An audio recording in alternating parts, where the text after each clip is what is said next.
Assalamu alaikum children.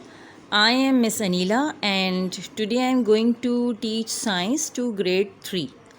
I am taking the topic what are living and non-living things, and it is taken from the chapter Life on Earth. Now you must be knowing what are living things. Living things are those that have life. For example, human beings, plants and animals, and these are all living things. And in the same way, the non-living things doesn't have life.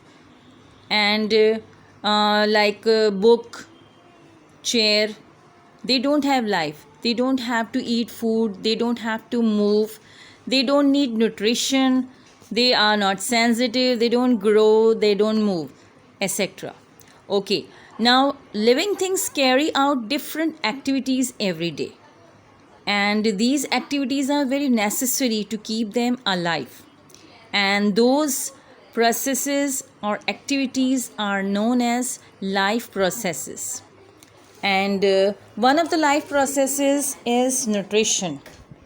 Nutrition is one of the life processes, and nutrition means basically food. Nutrition involves obtaining food, finding food that is necessary for keeping them alive and for health and growth. In nutrition, we need to have some food. It can be anything that you eat, the cooked food and the vegetables or the fruits. They are necessary for health and growth. And the food and water that is taken by animals and human beings, both is converted into energy. Whatever you take, whatever nutrition you take is converted into energy. And both human beings and animals, they need energy to move and grow. Basically, human beings, they can prepare their own food, and but the animals, they get their food from plants and other animals. And while the plants, they do not take the food from anywhere, they prepare their own food, and for preparing their own food they have to take four things. They need four things, that's sunlight, air, water and minerals. So in the presence of sunlight, and the plant is getting water and minerals from the soil, and in the presence of air, of course, carbon dioxide, the plant is making food. And basically the mineral salts they get from soil.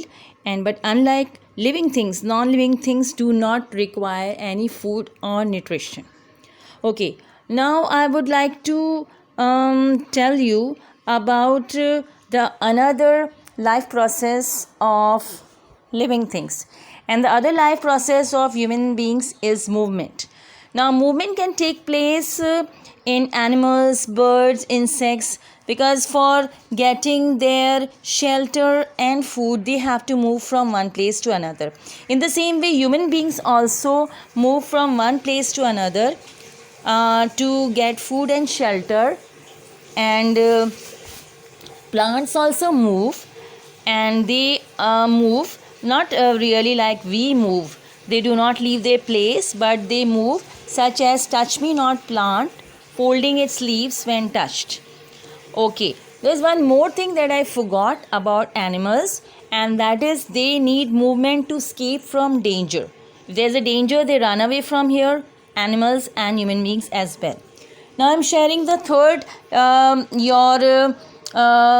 life process, and that is growth. When you have nutrition, you're eating food, the living things grow. It becomes larger in size, it gains weight, makes them heavier. For example, when we eat food, animals eat food, they will change their appearance when they grow. And for some animals, the adult, when they become adult, they will resemble their young. The adults will resemble the young will resemble the younger one.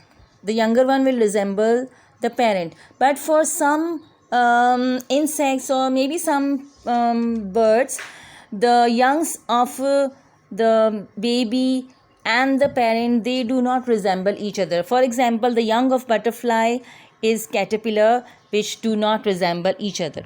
The next thing that we studied is sensitivity. Sensitivity means that living things always feel the coldness and hotness, and they can feel the danger also. So when they feel the coldness or hotness, they can feel that if you like touch a hot tea cup, then you will just move away or jump from there. Or if you touch an ice cube, you just go and jump on the other place.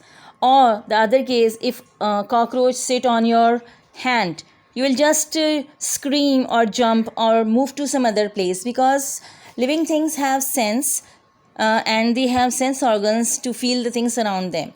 But insects, they use feelers to sense the changes around them, and plants can also feel, although you cannot see the reaction of most plants. For some plants, like the touch me not plant, the leaves fold upon being touched. Unlike living things, non-living things do not feel or respond to changes around them. I would like to show you the plant that is making its food. You can have a look. Okay, you can see the plant. It's getting oxygen, it's getting carbon dioxide, sunlight, water and minerals from the soil to get its food. But in the meantime, the animal, it doesn't make its food, it just eats the grass or leaves. So the human beings, they make their food, animals make their food. Animals do not make their food, only plants make their food. Oh, thank you very much. Khuda Hafiz.